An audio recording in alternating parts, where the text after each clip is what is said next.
안녕하세요. 오늘 저희가 좀 깊게 파고들 주제는요. 바로 요즘 아주 뜨거운 유럽 방위 산업, 그리고 이 분야에 투자하는 새로운 방법들에 대한 이야기입니다. 최근 몇 년 새에 정말 큰 변화가 있었죠. 특히 2025년 들어서 보면요. 전반적인 글로벌 주식시장 흐름에서 좀 흥미로운 점이 보여요. 미국 말고 다른 나라들, 그중에서도 유럽 주식시장 성과가 눈에 띄게 좋다는 건데요. 10월 초 기준으로 보면 MSCI, ACWI, XUSA, IMI 지수, 이게 이제 미국 빼고 전 세계 주요 시장 지수인데 연초 대비해서 29% 넘게 올랐습니다. 같은 기간에 S&P 500 지수가 한 15%대 오른 거랑 비교하면 와, 이거 상당한 차이죠.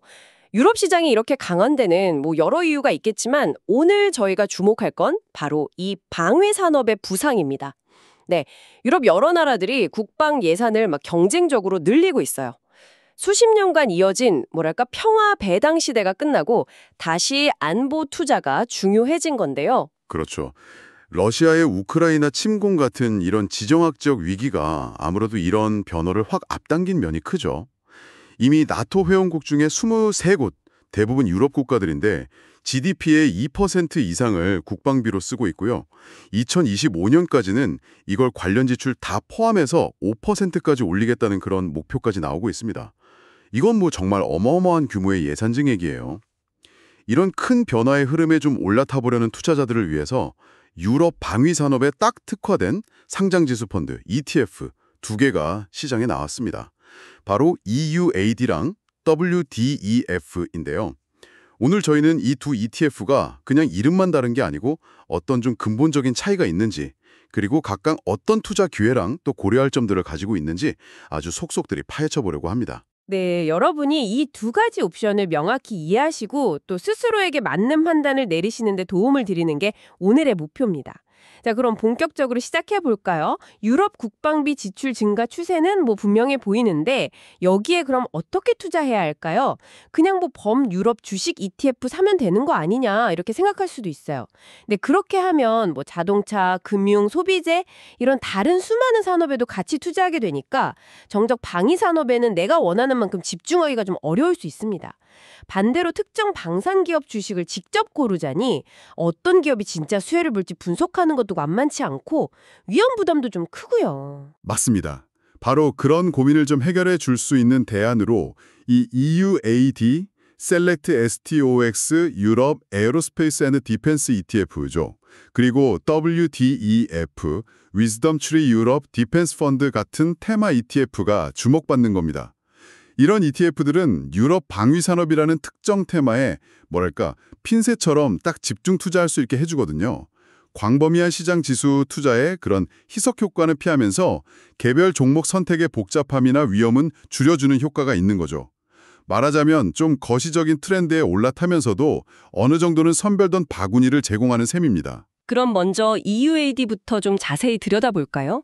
이 ETF는 정말 조용한 강자라고 할 만해요. 비교적 신생 운용사가 내놓은 유일한 상품인데도 출시 1년도 안 돼서 운용자산, AUM이라고 하죠. 이게 12억 4천만 달러, 우리 돈으로 치면 1조 6천억 원이 넘게 모였답니다. 이야, 정말 대단한 성공이죠. 네, 시장의 피로를 정확히 읽고 딱 적절한 시기에 상품을 내놓는 게 얼마나 중요한지 보여주는 대표적인 사례 같아요. 특히 2025년 들어서만 연초 대비 수익률이 91% 이상 급등하면서 시장의 이목을 확 집중시켰습니다. 이 정도면 거의 뭐 홈런 수준의 성과인데요. 드립니다. 특히 주목할 점은 상위 3개 종목, 그러니까 항공 우주 분야의 거인 에어버스, 그리고 독일의 대표 방산업체 라인메탈, 또 영국의 BAE 시스템즈, 이 세 종목이 전체 포트폴리오의 절반 이상, 한 52% 정도를 차지한다는 사실입니다. 와, 13개 종목인데 상위계가 절반 이상이라 정말 집중도가 높네요.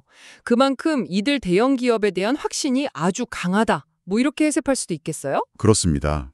이건 이제 유럽 국방 예산 증액의 가장 큰 수혜가 결국 이 소수의 대형 플레이어들한테 돌아갈 거다. 이런 전망에 기반한 전략인 거죠. 투자자 입장에서는 또 익숙한 대기업 중심의 포트폴리오가 상대적으로 좀 안정감을 줄 수도 있고요. 하지만 이 높은 집중도는 뭐랄까 양날의 검이 될 수도 있습니다. 특정 대형 계약이 예상대로 잘 성사되거나 실적이 기대를 확 뛰어넘으면 엄청난 수익을 줄 수 있지만 반대로 예상 못한 문제가 생기면 포트폴리오 전체에 미치는 타격도 클 수밖에 없죠. 어떻게 보면 소수의 핵심 수혜주에 대한 약간 고위험 고수익 베팅 성격도 가지고 있다고 볼 수 있어요. 아, 확실히 그런 면이 있겠네요. 안정감과 고수익 가능성을 동시에 노리지만 그만큼 변동성 위험도 같이 안고 가는 구조군요. 자, 그럼 이제 다른 선택지인 WDEF로 한번 넘어가 볼까요? 이 ETF는 2025년 7월에 나왔으니까 EUAD랑 직접적인 성과를 비교하기엔 아직 좀 이릅니다. 하지만 중요한 건 두 ETF가 상당히 다른 길을 걷고 있다는 점이죠. 네, 맞아요. WDEF는 EUAD하고는 확연히 다른 접근법을 취합니다. 가장 눈에 띄는 차이는 역시 보유 종목 수예요. WDEF는 EUAD보다 2배 이상 많은 종목을 편입하고 있습니다. 이건 훨씬 더 넓은 범위의 기업들한테 분산 투자하겠다는 의지를 보여주는 대목이죠. 단순히 종목 수만 많은 게 아니라 포트폴리오 구성에서도 차이가 커요.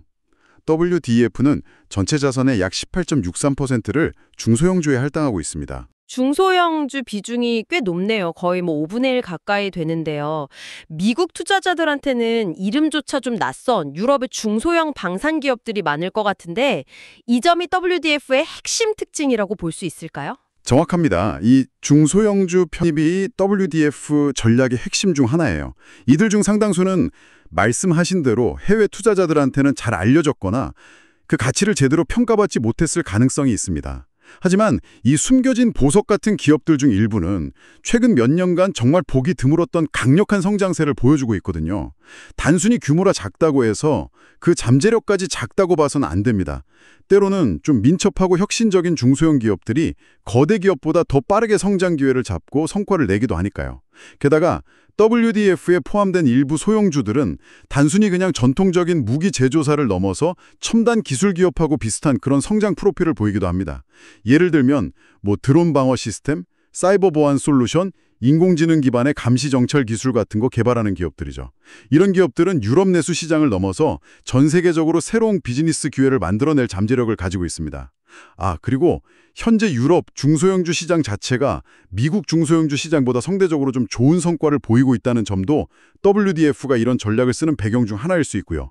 단순히 분산 효과를 넘어서 미래 성장 동력에 대한 투자 관점도 담고 있는 거죠. 넓은 그물을 던져서 다양한 크기의 물고기를 잡으려는, 특히 미래의 대여가 될 가능성이 있는 작은 물고기들까지 노리는 그런 전략이라고 비유할 수 있을 것 같아요. 농구로 치면 EUAD는 소수의 슈퍼스타한테 공을 몰아주는 방식이고 WDEF는 벤치 멤버까지 좀 적극 활용하면서 팀 전체의 시너지를 노리는 방식이라고 할까요? 아주 적절한 비유 같습니다. WDF의 중소형주 포함 전략이 위험하다 이렇게 단정 지을 수는 없어요. 오히려 더 넓은 분산을 통해서 개별 기업 리스크를 줄이는 효과도 기대할 수 있죠. 다만 EUAD에 비해서 상대적으로 덜 알려지고 변동성이 클 수 있는 중소형주 비중이 높다는 점, 이거는 투자자가 꼭 인지해야 할 특징입니다. 이건 결국 투자자의 위험 감수 성향이나 투자 스타일에 따라서 장점으로 작용할 수도 있고 혹은 단점으로 느껴질 수도 있는 부분이에요. 그렇다면 이제 가장 중요한 질문이 남았습니다. 둘 중에 어떤 ETF를 선택해야 할까요?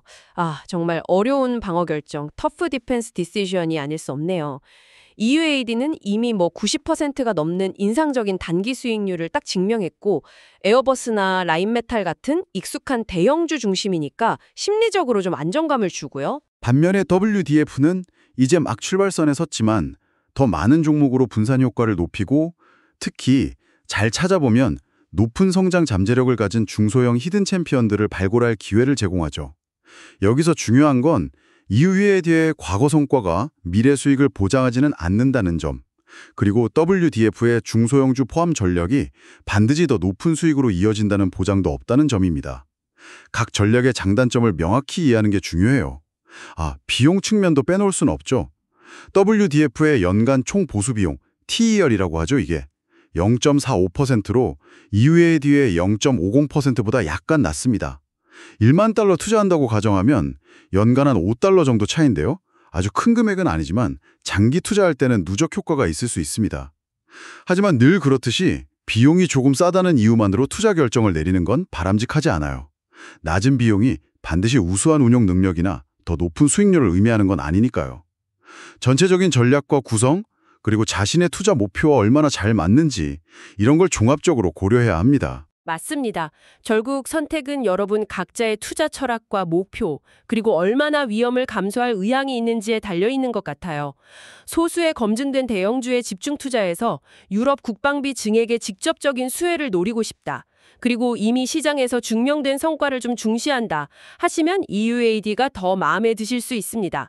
하지만 좀 더 넓은 시야에서 아직 시장의 주목을 덜 받았지만 미래 성장 가능성이 엿보이는 그런 중소형 기업들까지 포트폴리오에 담아서 분산 투자를 하고 싶다. 그렇다면 WDEF가 더 적합한 선택지가 될 수 있겠습니다.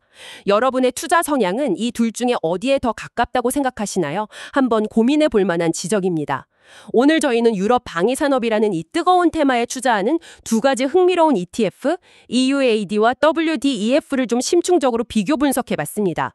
EUAD는 소수정의 대형주 중심의 집중 투자와 검증된 단기 성과를, WDEF는 보다 폭넓은 종목, 특히 성장 잠재력을 가진 중소형 기업을 포함한 분산 투자 전략을 특징으로 한다는 점을 확인했죠. 어떤 전략이 여러분의 투자 원칙과 더 잘 어울리는지 판단하는 데 오늘 나눈 이야기들이 좋은 참고가 되었기를 바랍니다. 네, 여기서 마지막으로 여러분께 한 가지 더 좀 깊이 생각해 볼 질문을 던져드리고 싶어요. 현재 나토 회원국들의 국방비 증액 약속이라던가 또 계속되는 지정학적 긴장감 이런 걸 고려하면 유럽의 국방비 지출 증가는 단순히 몇 년짜리 단기적인 현상이 아닐 가능성이 커 보입니다. 그렇다면 앞으로 10년, 20년 후에 유럽의 국방 투자는 어떤 모습으로 진화할까요? 여전히 탱크, 전투기, 함선 같은 이런 전통적인 하드웨어 중심일까요?